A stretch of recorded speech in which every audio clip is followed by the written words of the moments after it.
1. Accept the problem. You have to be at peace with a problem, whilst it is in existence, for the solution to come to you.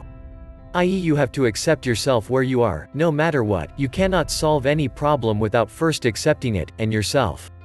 We spend so much of our time trying to deny what has happened or deny a part of ourselves, pushing it away, which only leads to more of the problem appearing in your life. Very often simply fully accepting the part of you that is creating the problem will be enough to have it disappear, as it is so used to being pushed away, rejected.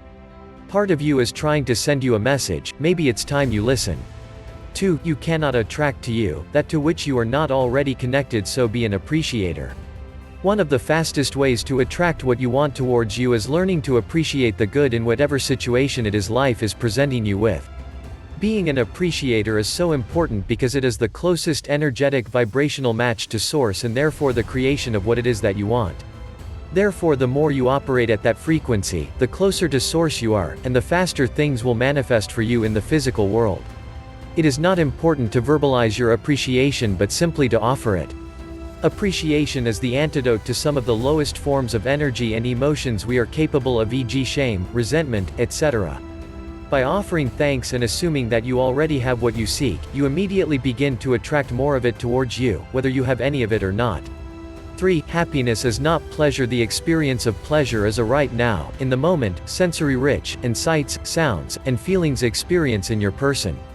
Happiness is your meta-experience when thinking about something that brings you such pleasure. Happiness cannot be experienced by the senses directly, only pleasure can. Focus your life on having more now-moment pleasure experiences, rather than accumulating reasons or things to be happy about. 4. Stay connected to Source. Find your own personal way to stay connected to your higher consciousness, the feeling you. For many this is meditation, music, song, etc. Why are we so attracted to parks, water, nature, wildlife and animals? We have awareness on some level that we are part of a much greater collected consciousness, something else, something higher than us. Some people may be partially disconnected from it, but you can never fully disconnect from it. Notice that the word emotion is E plus motion. Notice that the concepts are so connected even on a linguistic level. Did you know that elephants are one of the very few creatures other than humans who cry tears of emotion? And when was the last time you saw an elephant running? They have adapted or have been given an ability to release emotions from tears in the same way humans do. People are attracted to Source because we recognize that's where we want to be, we want to have those feelings, we want to experience that energy, because the energy, just by being in its presence, makes us feel better about ourselves. 5. Live in the moment. We only have access to our full personal power in the present moment. This is practicing the art, it's a habit to be developed, a life skill. The extent to which you are connecting, on some unconscious level, either into the past or into the future, is the extent to which you rob yourself of your present power. You are not going to be experiencing what it is that you want, therefore you are moving your emotional point of attraction into negative territory. Being in the present moment is the only way you can make an emotional connection to what it is that you want, and therefore begin the process of it becoming attracted to you in future present moments. This type of emotional alignment cannot be achieved when your thoughts are in the future or past. But how much do I need to be in the present moment? I have all this stuff to do. You must be in the present moment enough to have enough fully loaded, pleasurable, positive full body feelings about what you want to attract in your life, in order to begin the process of its automatic attraction to you. Living with your thoughts at a future or past moment in time is entirely redundant in the process of being free of stress and attracting what you want into your life. 6. You can never be enough to you can never be sorry enough to change this problem situation. It is only when you love yourself that you have that love to radiate to others. It is only when you are allowing the abundance to flow to you that you then have the ability to gift it to others.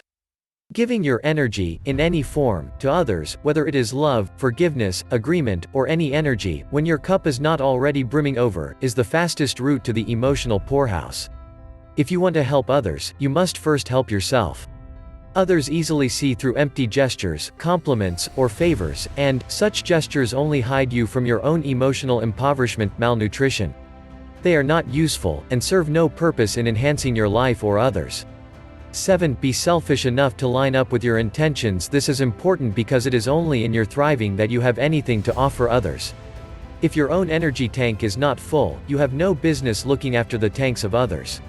It is important to limit your own responsibilities to prevent emotions like lack of self-worth, etc. Remain present and in attendance to your own needs first, and you will always give others your best, automatically. 8. You are not your accomplishments. Understand that you are not your accomplishments. What you do, what you don't do, your beliefs, your ideas, your stuff or possessions, those are nothing to do with who you really are. They are the baggage you have picked up along the way. They are nothing to do with the spiritual you who wants to feel good, and stay connected to peace. Lose your ego, and take this attitude of freedom with you in your everyday life. 9. The journey is the destination. Many times our internal dialogue says, if only I had X, then I would be happy, or, I'll be happy when I've got. As you go into the world and experience the contrast of your likes, versus your dislikes, through your everyday experiences, so a new want is born. Then comes the striving, and usually struggle, in the journey towards its manifestation, which contains all the stresses and strains you wish to rid yourself of. Understand this, you'll never get it done. Because the journey itself towards your wants shows you new elements of contrast, new possibilities, new likes and dislikes, etc. that change and alter your path.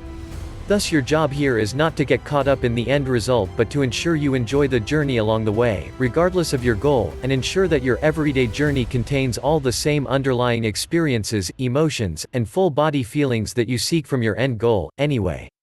The journey is the destination. So enjoy it. Bringing it all together. So how do we overcome the various stress blocks to pull greater peace and abundance towards us? Emotional freedom techniques is one way to release the emotional blocks of shoulds, musts, oughts, anger, fear, resentment, and so on. Once the biggest unconscious blocks have been resolved, your intentions, ambitions, passion will feel that much freer to move towards you, automatically and effortlessly. Circumstances and people appear in your life from nowhere, and events begin aligning themselves, as the universe conspires with you, to realize your passion.